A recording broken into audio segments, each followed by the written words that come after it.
കോൺഗ്രസ് നേതാവും എംപിയുമായ ശശി തരൂരിന്റെ ദ ഹിന്ദു ദിനപത്രത്തിലെ ലേഖനം പങ്കുവച്ച പ്രധാനമന്ത്രിയുടെ ഓഫീസ് ഓപ്പറേഷൻ സിന്ദൂറിനെ സംബന്ധിച്ചും ലോകരാജ്യങ്ങളിലേക്കുള്ള നയതന്ത്ര സന്ദർശനത്തെക്കുറിച്ചുമുള്ള ലേഖനമാണ് പങ്കുവച്ചിരിക്കുന്നത്. പ്രധാനമന്ത്രിയെയും ഓപ്പറേഷൻ സിന്ദൂറിനെയും തുടർന്നുള്ള ദൗത്യത്തെയും പ്രകീർത്തിക്കുന്നത് കൂടിയാണ് ഈ ലേഖനം.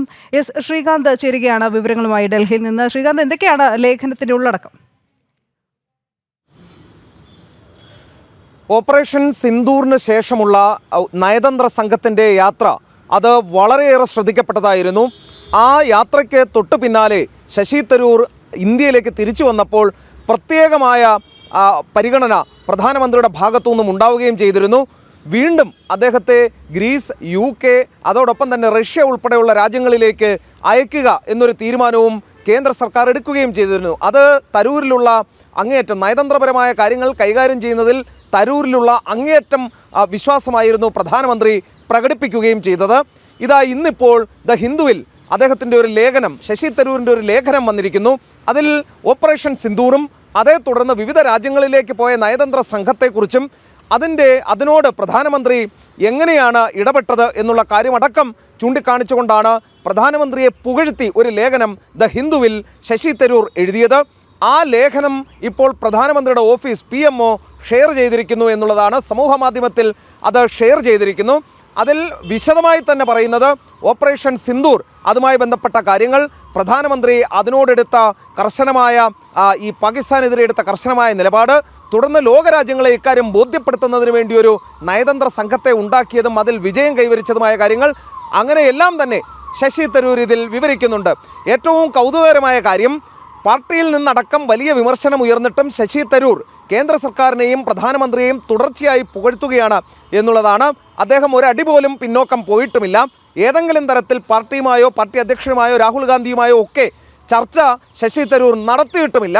ഇതാ അദ്ദേഹം വീണ്ടും ലേഖനം എഴുതുന്നു. അദ്ദേഹത്തെ പ്രധാനമന്ത്രിയും കേന്ദ്രവും ഏൽപ്പിക്കുന്ന ഉത്തരവാദിത്തങ്ങൾ വീണ്ടും വീണ്ടും ഏറ്റെടുത്ത് ചെയ്യുകയും ചെയ്യുന്നു.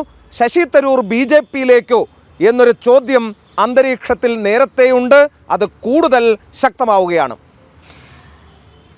ശ്രീകാന്ത്, ഈ ചോദ്യങ്ങൾ രാഷ്ട്രീയ ചോദ്യങ്ങളാണ്, അല്ലെങ്കിൽ കോൺഗ്രസിൽ നിന്നടക്കം ഉയരുന്ന ചോദ്യങ്ങളും ആശങ്കകളുമാണ്. അതവിടെ നിൽക്കട്ടെ. മറ്റൊന്ന്, ഈ കോൺഗ്രസിൻ്റെ സംസ്ഥാന നേതൃത്വത്തോടൊപ്പം തന്നെ ദേശീയ നേതൃത്വവും പല തവണ ഒളിഞ്ഞും തെളിഞ്ഞും ഒക്കെ ശശി തരൂരിനോട് ഇക്കാര്യത്തിൽ അതൃപ്തി പ്രകടിപ്പിച്ചിട്ടുള്ളതാണ്. വീണ്ടും നയതന്ത്ര ഇടപെടലിനായി ഔദ്യോഗികമായിട്ട് വിദേശത്തേക്ക് പറക്കാൻ ഒരുങ്ങുകയുമാണ് തരൂർ.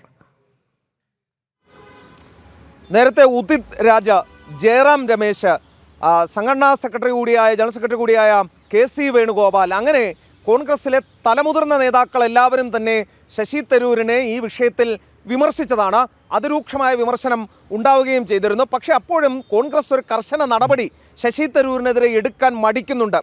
അതും ശശി തരൂർ അവസരമായി ഉപയോഗിക്കുമോ എന്ന ഭയം കോൺഗ്രസിനുണ്ട് എന്നാണ് അതിൽ നിന്ന് മനസ്സിലാക്കേണ്ടത്.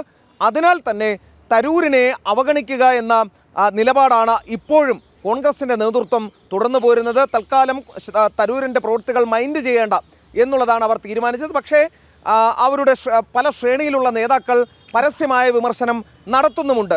പക്ഷേ കേന്ദ്രത്തെ സംബന്ധിച്ചിടത്തോളം, പ്രധാനമന്ത്രിയെ സംബന്ധിച്ചിടത്തോളം നയതന്ത്ര കാര്യങ്ങളിൽ ആശ്രയിക്കാൻ പറ്റുന്ന ഇന്ത്യയിൽ തന്നെയുള്ള, രാജ്യത്ത് തന്നെയുള്ള ഏറ്റവും പ്രമുഖനായ വ്യക്തി എന്ന രീതിയിലാണ് തരൂരിൻ്റെ സേവനം ഉപയോഗിക്കുന്നത്. ഓപ്പറേഷൻ സിന്ദൂറിന് ശേഷം നയതന്ത്ര പ്രതിനിധികളുമായി വിവിധ രാജ്യങ്ങളിലേക്ക് പോയതിൽ ഏറ്റവും പ്രധാനപ്പെട്ട രാജ്യങ്ങളിലേക്ക് പോയത് തരൂരിൻ്റെ സംഘമാണ്. അതിനാൽ തന്നെ പ്രധാനമന്ത്രിയും കേന്ദ്രവും അങ്ങേയറ്റം ഇത്തരം കാര്യങ്ങളിൽ തരൂരിനെ ആശ്രയിക്കുന്നുണ്ട്.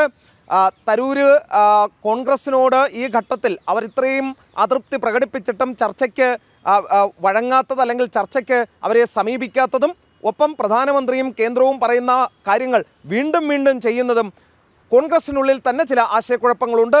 തരൂർ പാത വെട്ടുന്നത് BJPയിലേക്കാണോ എന്ന സംശയം തന്നെയാണ് അവർക്കുള്ളത്. പക്ഷേ അത് അവർക്കും സ്ഥിരീകരിക്കാനായിട്ടില്ല. അതിനപ്പുറം അവർ ശശി തരൂരിന് ഒരവസരം, അങ്ങോട്ട് കടന്നാക്രമിച്ചുകൊണ്ട് തരൂരിനൊരു അവസരം ഉണ്ടാക്കി കൊടുക്കേണ്ടതില്ല എന്ന തീരുമാനത്തിലാണ് കോൺഗ്രസ്.